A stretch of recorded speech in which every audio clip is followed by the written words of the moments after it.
चलो भाई, हम पढ़ रहे थे। ब्लैक कर दो ना इसे। ब्लैक करें? हाँ सर।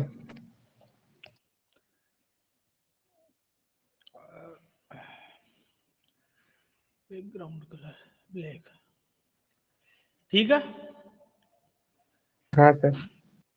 लाइट। तो हम मानव के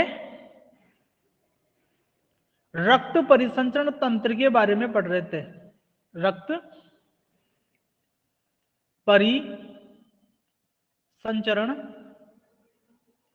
तंत्र के बारे में पढ़ रहे थे। तो मैंने आपको कहा था कि रक्त परिसंचरण तंत्र के 3 घटक होते हैं। कितने घटक होते हैं? 3। पहला रक्त, घटक रक्त, दूसरा रक्तवाहिनियां और हृदय। वाहिनियां,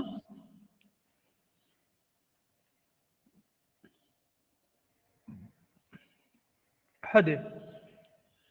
तो इससे पिछली वाली क्लास में हम रक्त के बारे में पढ़ चुके हैं और इसके अंदर अपन पढ़ेंगे किसके बारे में? रक्त वाहिनियों के बारे में। तो दूसरा बिंदु है अपना रक्त वाहिनियां, या इनको हम और क्या कह सकते हैं? तो इनको अपन कह सकते हैं रुधिर वाहिनियां। वाहिनियां।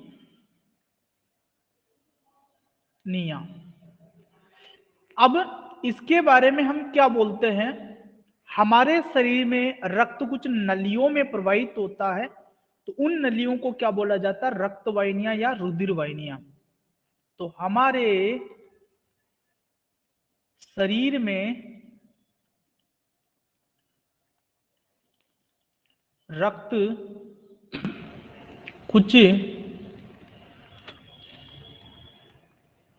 नलियों में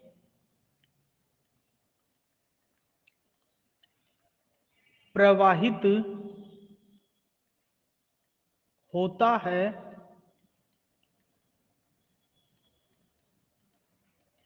जिन्हें रक्त वाहिनियां कहते हैं। रक्त वाहिनियां कहते हैं। अब देखो, जो रक्त वाहिनियां होती है हमारे शरीर में, ये होती है 3 प्रकार की। कितने प्रकार की होती है? 3 प्रकार की होती है। पहली होती है सब आपके धमनी, दूसरी होती शीरा। है सिरा, और तीसरी होती है केशिकाएं। कोशिकाएं नहीं बोलना है, क्या बोलना है? कैसी? केशिकाएं। ठीक है।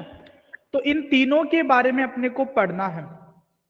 तो सबसे पहले अपन धमनी और सिरा, इन दोनों के बारे में पढ़ेंगे। देखो, इन दोनों की विशेषताएं भी अपन एक साथ पढ़ लेंगे, इन दोनों में क्या अंतर है वो भी अपन क्या कर लेंगे? एक साथ पढ़ लेंगे। क्योंकि परीक्षा में जो प्रश्न आता है वो पूछा जाता है कि धमनी और सिरा में अंतर बताइए, है ना। तो दोनों की विशेषताएं जब अपन पढ़ेंगे तो दोनों का अंतर भी अपन साथ में ही निकाल लेंगे। तो देखो भाई, यहां तो मैं ले लेता हूं धमनी, और यहां पर क्या ले लेते हैं अपन? सिरा।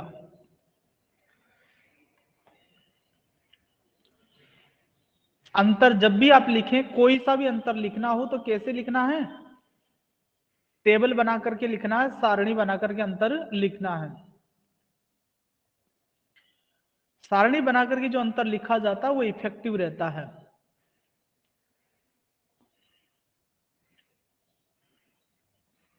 तो पहला अंतर क्या है? सबसे पहले अपन ये देखिए कि धमनी किसे कहते हैं। तो वे रक्तवाहिनियां जो रक्त को, वे रक्तवाहिनियां जो रक्त को क्या करती है? हृदय से अन्य अंगों तक लेकर के जाती है। कहां लेकर के जाती है? अन्य अंगों अन्य तक अंगों लेकर तक। के जाती है, वो धमनी कहलाती है। अब देखो, हृदय से अन्य अंग, चाहे वो फेफड़े हो, चाहे वृक्क हो, चाहे लीवर हो, चाहे छोटी आंत्र हो, चाहे बड़ी आंत्र हो, हृदय से किसी भी अन्य अंग को रक्त लेकर के जाने वाली नली है तो वो क्या कहलाएगी? धमनी कहलाएगी। सिरा, वे रक्तवाहिनियां जो रक्त को अन्य अन्य अंगों अंगों से तक हृदय तक। कहां लाती है? हृदय हृदय तक तक। लाती है, वो क्या कहलाती है? सिरा कहलाती है। रक्त को किसी भी अंग से, किसी भी अन्य अंग से हृदय तक लाएगी तो वो क्या कहलाएगी? सिरा कहलाएगी। दूसरी चीज देखिए, अब जो धमनी होती है इसके अंदर ऑक्सीजन युक्त रक्त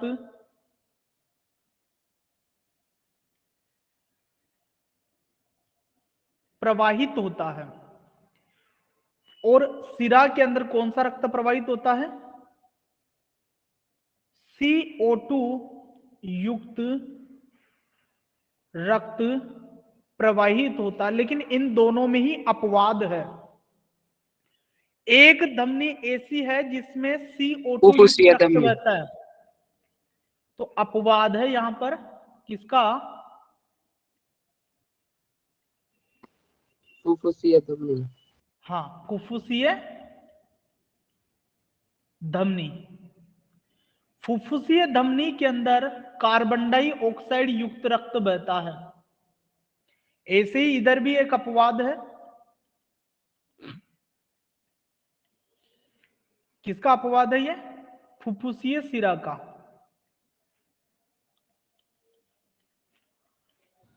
तो सर फिर ये धमनी के कार्बन डाइऑक्साइड लेके जाती है क्या हृदय तक? कार्बन डाइऑक्साइड युक्त रक्त फुफ्फुसीय धमनी। जब मैं आपको क्रियाविधि बताऊंगा ना, जब परिसंचरण तंत्र की क्रियाविधि पढ़ेंगे, जब मैं आपको बता दूंगा कि फुफ्फुसीय धमनी तो कहाँ है और फुफ्फुसीय सिरा कहाँ है और ये उल्टा काम क्यों कर रही है, वो भी वहां पर मैं आपको समझाऊंगा। फिलहाल अभी आप ये याद रखें कि फुफ्फुसीय धमनी को छोड़ करके शेष धमनियों में ऑक्सीजन युक्त रक्त, ऑक्सीजन युक्त रक्त को कई बार अपन शुद्ध रक्त भी कहते हैं, है ना, प्रवाहित होता है। और इधर से फुफ्फुसीय सिरा को छोड़ करके शेष सिराओं में CO2 युक्त रक्त प्रवाहित होता है। और CO2 युक्त रक्त को अपन अशुद्ध रक्त या विऑक्सीजनित रक्त भी कह सकते हैं।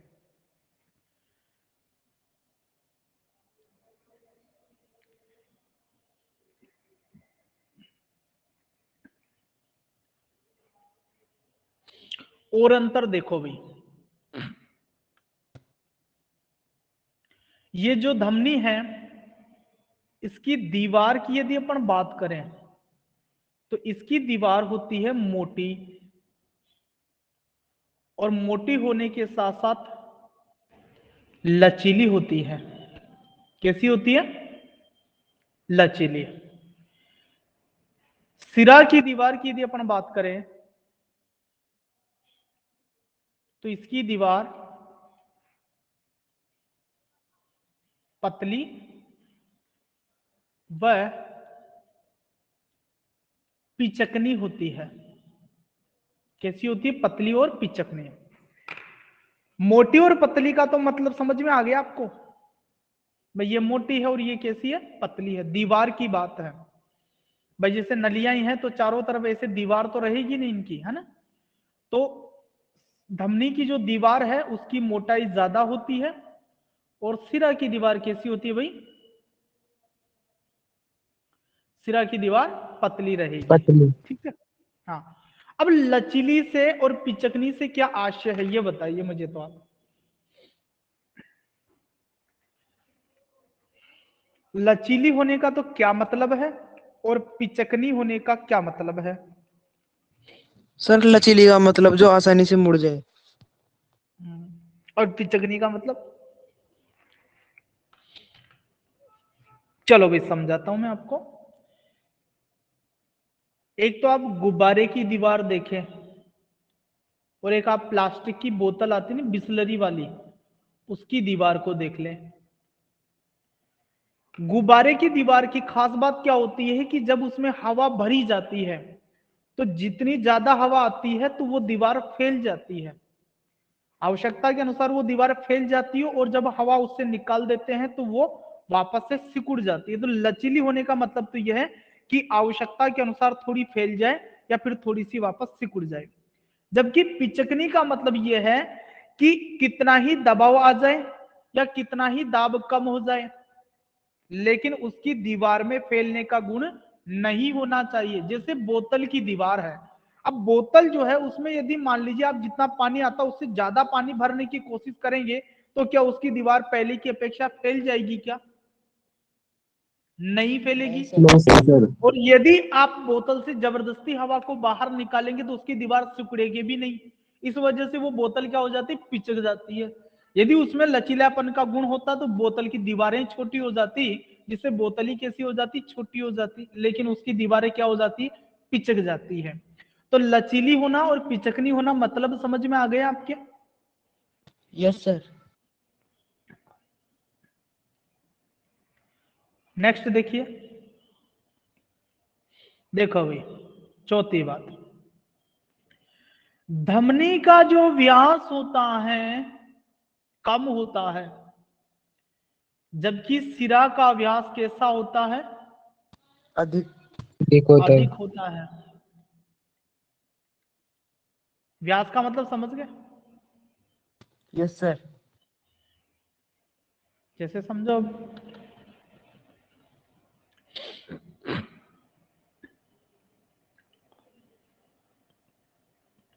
ये धमनी और ये क्या है? सिरा, और इसकी दीवार मोटी भी है ज्यादा, मोटी होने से इसका अंदर का व्यास और ज्यादा क्या हो जाता है?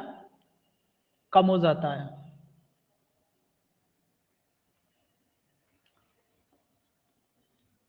हाँ, तो व्यास का मतलब ये अंदर का हिस्सा है इसका, है ना? ऐसे ये इसका अंदर का हिस्सा, ये क्या है? व्यास है।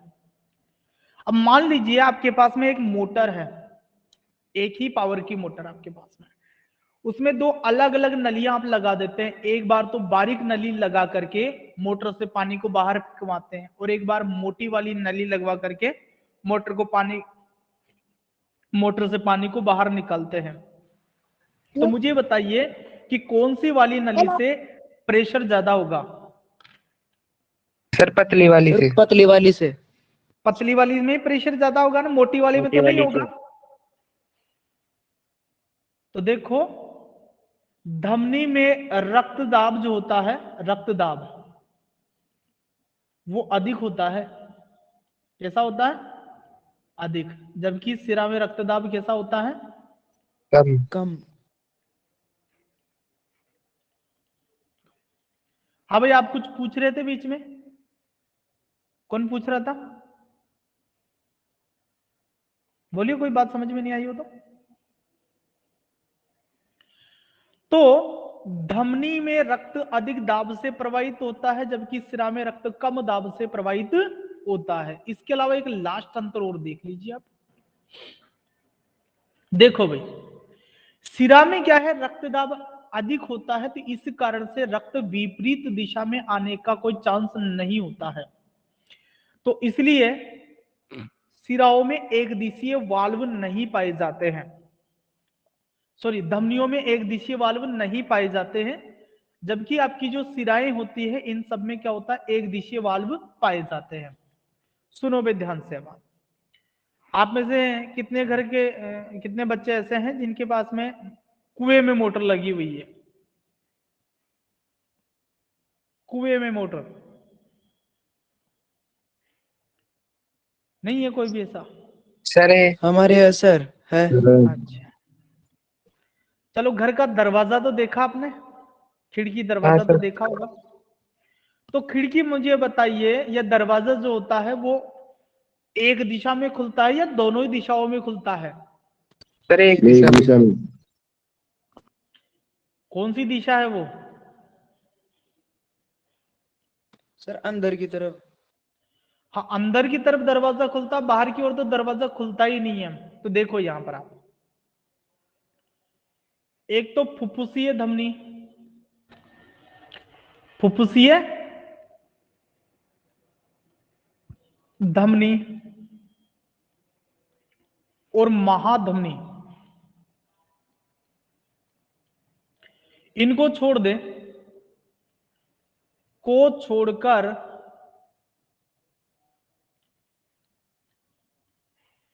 शेष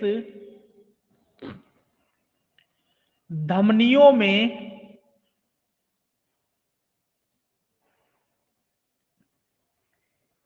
एक दिशीय वाल्व नहीं पाए जाते हैं, जबकि सिराओं में क्या होता है, एक दिशीय वाल्व पाए जाते हैं, पाए जाते हैं। देखो, कई बार आपने गर्मियों के मौसम में देखा होगा, जब दरवाजा खुला हुआ रहता है और दरवाजे के बाहर से कमरे के अंदर जब हवा आ रही होती है तो दरवाजा खुला हुआ रहता है, लेकिन यदि कभी ऐसे चांस बने कि कमरे से बाहर की ओर हवा जाए तो आपने देखा होगा दरवाजा स्वतः ही बंद हो जाता है। होता है कि नहीं होता? Yes sir. हवा के साथ साथ दरवाजा भी गति कर जाता है और दरवाजा क्या हो जाता है, बंद हो जाता है। तो दरवाजे के बंद होने से अब कमरे से हवा बाहर नहीं जा सकती। बाहर से कमरे में हवा तो आ सकती है, लेकिन जब हवा विपरीत दिशा में चलती है तो उस दौरान कमरे से हवा वापस बाहर नहीं जा सकती, क्योंकि गेट ही क्या हो जाता है, वो बंद हो जाता। ठीक ऐसा ही इनमें है।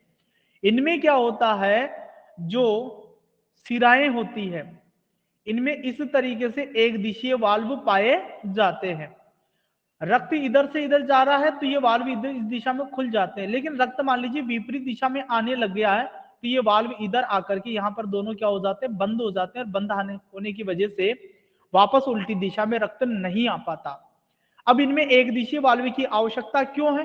क्योंकि इनमें रक्त का दाब कई बार क्या हो जाता है, कम हो जाता है, क्योंकि हमने पढ़ा है ना यहाँ पर कि इनका रक्त दाब कैसा होता है, कम होता है, क्योंकि इनका व्यास अधिक होता है। तो इनमें ऐसी संभावनाएं बनती है कि कई बार क्या होता है, रक्तदाब कम होने की वजह से रक्त उल्टी दिशा में भी आ सकता है। तो उस प्रक्रिया को रोकने के लिए इनमें क्या होता है, एक दिशीय वाल्व पाया जाता है। जबकि धमनियों में एक दिशीय वाल्व नहीं पाया जाता, लेकिन अपवाद है, एक तो फुफ्फुसीय धमनी का और दूसरा किसका, महाधमनी का। देखो, फुफ्फुसीय धमनी और महाधमनियां क्या होती है, बड़ी होती है, इनका व्यास काफी ज्यादा होता है, तो इस कारण से इनमें भी क्या होता है, एक दिशीय वाल्व पाया जाता है। तो फुफ्फुसीय धमनी और महाधमनी को छोड़ करके शेष धमनियों में एक दिशीय वाल्व नहीं पाया जाता है। ठीक है भाई, यहां तक क्लियर है सबको? Yes sir. इसके बाद में अपन किसकी बात करेंगे, तीसरा जो भाग है कौन सा है, केशिकाएं। केशिकाएं। केशिकाओं को समझ ले।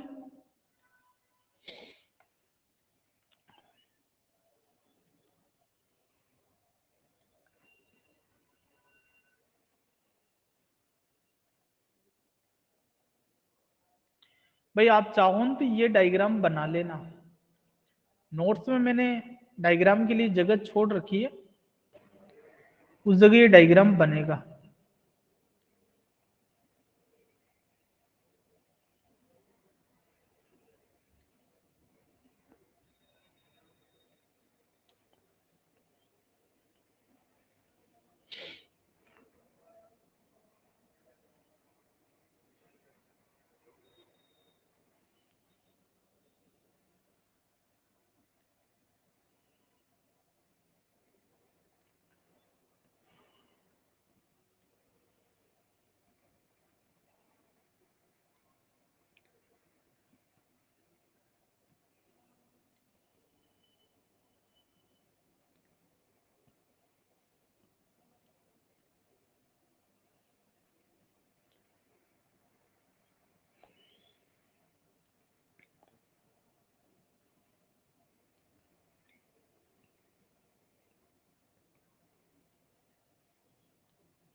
ड्राइंग अच्छी बनाते हो सर आप?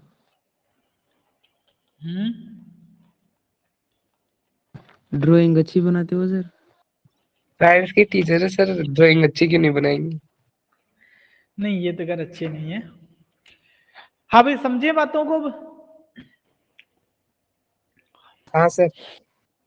चलो देखो, देखो इधर आपको दिख रही है धमनी और ये सिरा, ये बीच में क्या है, केशिकाएं। तो इससे हमें एक बात तो मिल गई कि केशिकाएं धमनी और सिरा को आपस में जोड़ने का कार्य करती। इधर धमनी है और इधर सिरा है, इन सबको बीच में छोटी छोटी नलियां जोड़ रखी है, जिनको क्या बोला जाता है, केशिकाएं। तो केशिकाएं क्या करती है, धमनी और सिरा को आपस में जोड़ने का कार्य करती है। एक बात क्लियर। दूसरी चीज देखो, होता क्या है कि ज्यादातर धमनियां ऑक्सीजन युक्त रक्त ही लेकर के आती है। तो जब ये ऑक्सीजन युक्त रक्त लेकर के आती है और हमारे किसी ऊतक या अंग को इसको ऑक्सीजन वितरित करना होता है, तो ये ऊतक की या अंग की प्रत्येक कोशिका से संपर्क स्थापित करने के लिए बालों के समान, बाल, बाल को और क्या बोला जाता है, केश बोला जाता है। तो बालों के समान महीन या पतली नलियों का निर्माण करती है और इन्हीं नलियों को क्या बोला जाता है, केशिकाएं बोला जाता है। केशिका शब्द कहां से आया, केश से आया है, क्योंकि केश का मतलब होता है बाल, और ये नलियां बिल्कुल बालों के समान बारीक होती है या पतली होती है। तो धमनी जो होती है किसी ऊतक या अंग में प्रवेश करने के बाद उसकी प्रत्येक कोशिका से संपर्क स्थापित करने के लिए बालों के समान पतली नलियों में विभाजित हो जाती है, जिन्हें क्या बोला जाता है, केशिकाएं बोला जाता है। अब देखो, ये जो केशिका होती है, इसकी जो दीवार है वो मात्र एक कोशिकीय मोटी होती है। कैसी होती है, एक कोशिकीय मोटी होती है, और साथ ही इसकी दीवार में छोटे छोटे छिद्र भी पाए जाते हैं। तो इसकी सहायता से क्या होता है, इन केशिकाओं में जो रक्त बह रहा है, जो कि ऑक्सीजन लेकर के आया है, वो तो इस कोशिका को दे दी जाती है, और इस कोशिका में श्वसन की क्रिया से जो कार्बन डाइऑक्साइड गैस बन रही है, उस कार्बन डाइऑक्साइड गैस को कहाँ छोड़ दिया जाता है, इस रक्त में छोड़ दिया जाता है। तो केशिकाओं की जो दीवार है वो एक कोशिकीय मोटी है मात्र, और इसमें सूक्ष्म छिद्र, तो इनकी सहायता से O2 और CO2 का क्या हो जाता है, आदान प्रदान हो जाता है।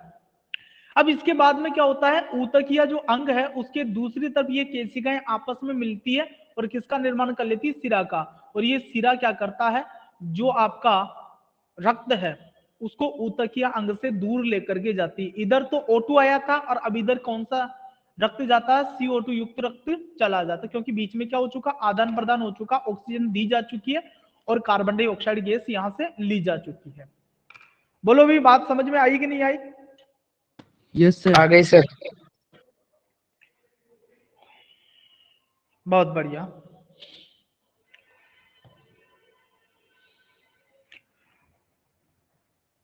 चित्र बना लिया आपने? स्क्रीनशॉट हाँ ले सर, लिया आपके सर। साथ ही बना ली। स्क्रीनशॉट ले लिए, चलो कोई बात नहीं है। अब इन बातों को दोबारा समझाऊं या हादे का डायग्राम बनाना सिखाऊं? सर हृदय का डायग्राम बनाना। CO2 ये तो बातें समझ में आ गई इन सबको?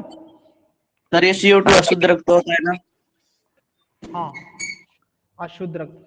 बाकी मैं तो आपको ये कहता हूं कि आप CO2 युक्त रक्त और ऑक्सीजन युक्त रक्त कहें तो वो ज्यादा ठीक है, क्योंकि शुद्ध और अशुद्ध में कई बार अपन भ्रमित हो जाते हैं। जब आगे अपन उत्सर्जन की क्रिया पढ़ेंगे तो वहां पर भी क्या होगा, शुद्ध और अशुद्ध शब्द आपको देखने को मिलेगा। लेकिन वहां शुद्ध और अशुद्ध का मतलब क्या होता पता है?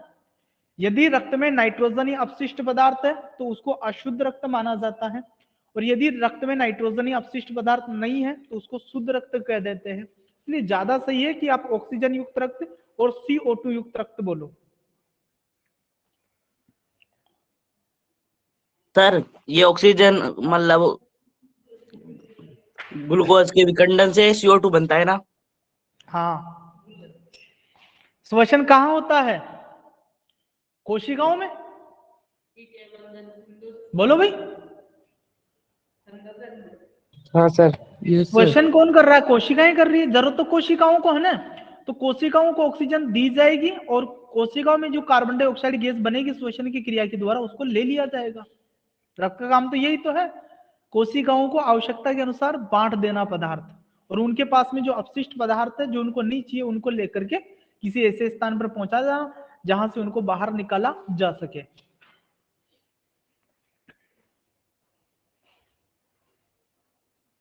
तो यहां पर अपन जो परिवहन पढ़ेंगे वो वास्तव में ऑक्सीजन का और कार्बन डाइऑक्साइड गैस का ही पढ़ेंगे। रक्त तो और भी कई सारी चीजों का परिवहन करता है लेकिन उनके बारे में अपन पढ़ रहे नहीं, हम तो केवल किसके बारे में, ऑक्सीजन और कार्बन डाइऑक्साइड गैस, इन दोनों का जो परिवहन कर रहा है रक्त वो किस तरीके से कर रहा है वो पढ़ेंगे केवल।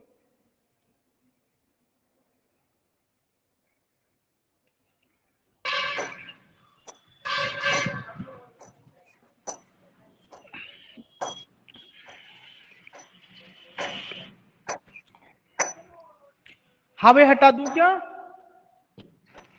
Yes sir. बहुत बढ़िया। चलो भाई हरे का डायग्राम बनाएंगे अब, है ना? अरे भाई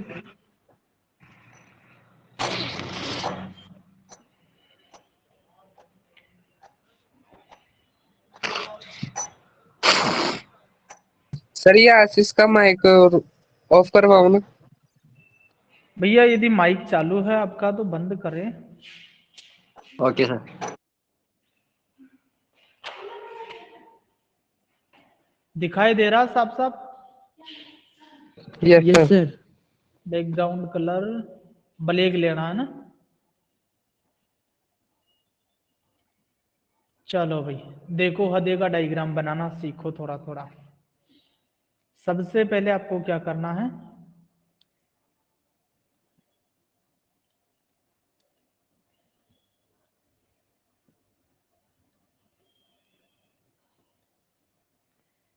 एक आपको बनानी है जीभ जैसी आकृति। जीभ आपकी होती है ना?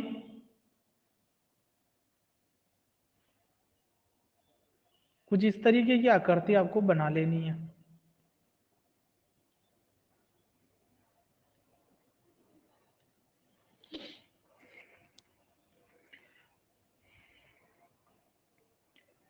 बना रहे हो भाई?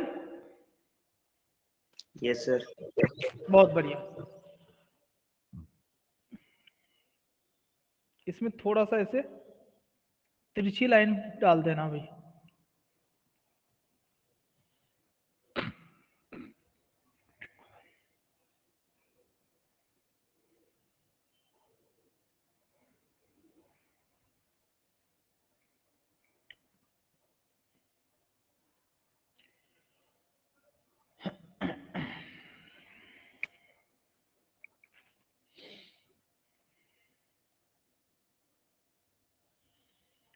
डाल सर दिया बनाओ क्या ना भाई? आगे। हाँ आगे सर। बनाए। Very good. अब इसके बाद में एक नली तो ऐसे,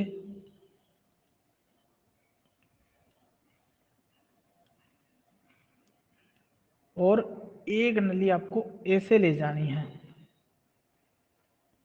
भाई एक नली नीचे से होकर के निकल रही है और एक ऊपर से होकर के निकल गई, और आप चाहो तो इसको भी यहां तक आराम से ज्वाइंट कर सकते हो। ये दोनों नलियां एक दूसरे के ऊपर से निकली है क्रॉस होकर के, है ना? ये ऊपर से चली गई और ये इसके नीचे से होकर के निकल रही है नली।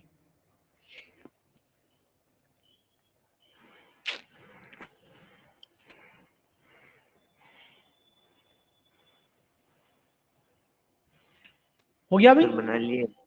यस ठीक सर। है। अब इसको यहां से नली रूप में दिखा देना और इसको यहां ले जाके ऐसे जोड़ दो। इसमें भी आपको ऐसे ही करना है। जोड़ दिया।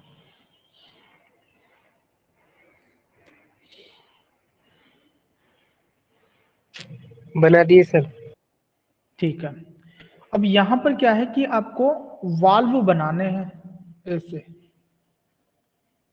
क्या बनाने? वाल्व।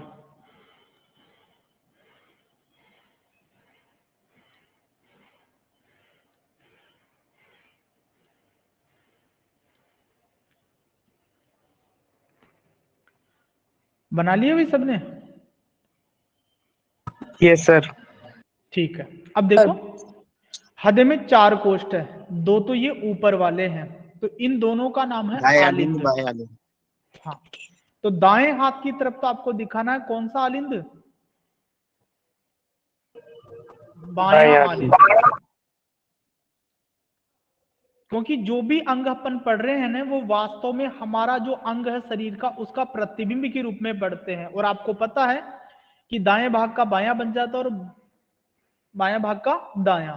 दायां। तो इसलिए, हाँ, तो इसलिए आपके बाएं हाथ की ओर तो आपको दाएं अंग बताने हैं और बाएं हाथ की ओर आपको दाएं अंग बताने हैं। तो ये आपका दायां आलिंद है। नीचे वाले दोनों कोष्ठ क्या है, नीले हैं। दायां नीले बाएं नीले। तो ये तो हो गया बायां नीले और ये हो गया दायां नीले। ठीक है, क्लियर है बात यहां तक तो? Yes sir. ठीक है। एक बात आप थोड़ा ध्यान रखना कि ये जो नीले हैं ना, इनकी दीवारें थोड़ी मोटी रखनी है आपको। इसका रीजन भी अपन पढ़ेंगे कि इनकी जो और ये पट दीवारें हैं जाने से वो, अटैक आ जाता है ना। नहीं, अटैक आने के तो और कारण हैं।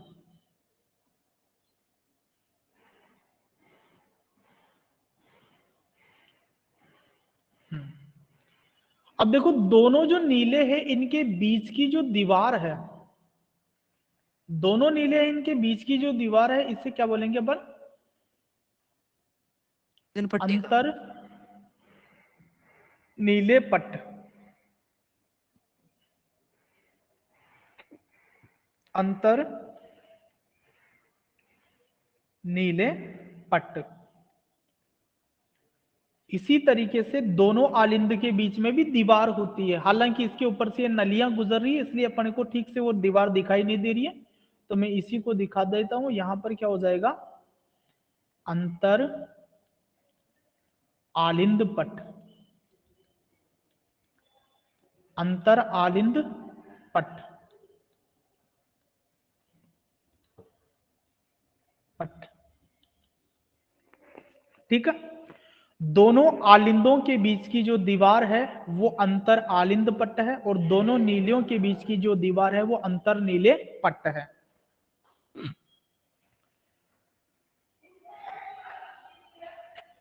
ठीक है भाई, यहां तक किसी को कोई समस्या? नहीं सर। देखो भाग्य, बायां आलिंद और बायां नीले, इन दोनों के बीच में भी पट्ट होता है। इसी तरीके से दायां आलिंद और दायां नीले दोनों के बीच में भी पट्ट होता है। तो इन पट्टों को आप बोल सकते हैं आलिंद नीले पट्ट। लेकिन आलिंद नीले पट्ट जो होता है, इनमें छिद्र होते हैं। देखो इधर, आपके बायां आलिंद और बायां नीले है, इसके बीच में भी यहां पर एक छिद्र है। इसी तरीके से दायां आलिंद और दायां नीले, इनके बीच में भी यहां पर एक छिद्र है। और इन छिद्रों में वाल्व पाए जाते हैं, और इन्हीं वाल्वों को अपन क्या बोलते हैं, आलिंद नीले कपाट या आलिंद नीले वाल्व बोल सकते हैं। आलिंद नीले कपाट या वाल्व। कपाट।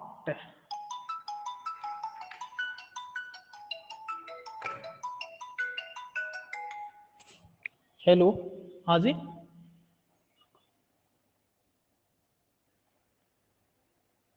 नहीं, आज आ जाएगा, अभी मैंने स्टार्ट नहीं करी, अभी थोड़ी देर में स्टार्ट कर रहा हूँ ना। हाँ बिल्कुल आ जाएगा।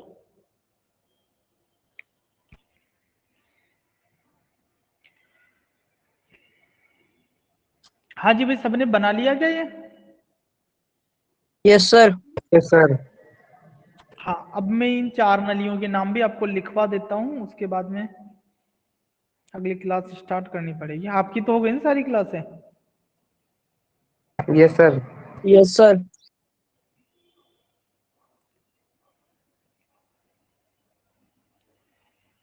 तो देखो, मैं नाम लिख देता हूं। इसका नाम आप रखोगे महाशिरा। महाशिरा। यह है आपकी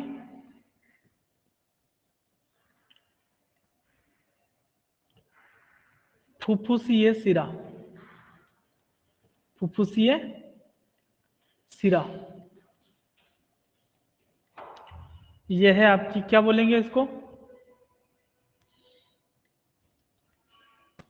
फुफ्फुसी धमनी। फुफ्फुसीय धमनी। हाँ, फुफ्फुसीय धमनी। और ये क्या हो गई?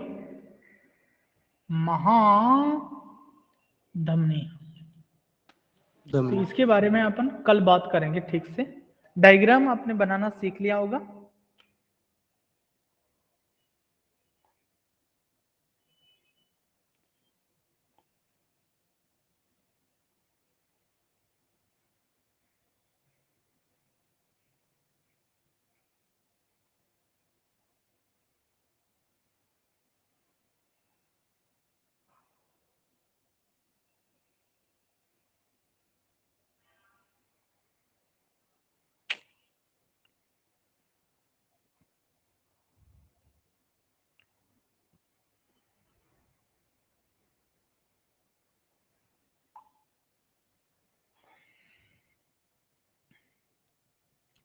हाँ भाई, सबका हो गया क्या?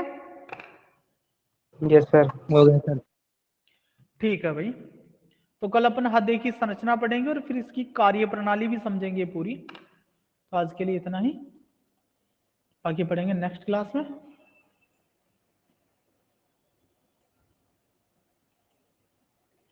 ठीक है भाई, सर। लेफ्ट हो जाओ ना। हाँ बोलो। सर, बोर्ड हाँ के बोलिए पेपर है भैया। ना 10वें चैप्टर के,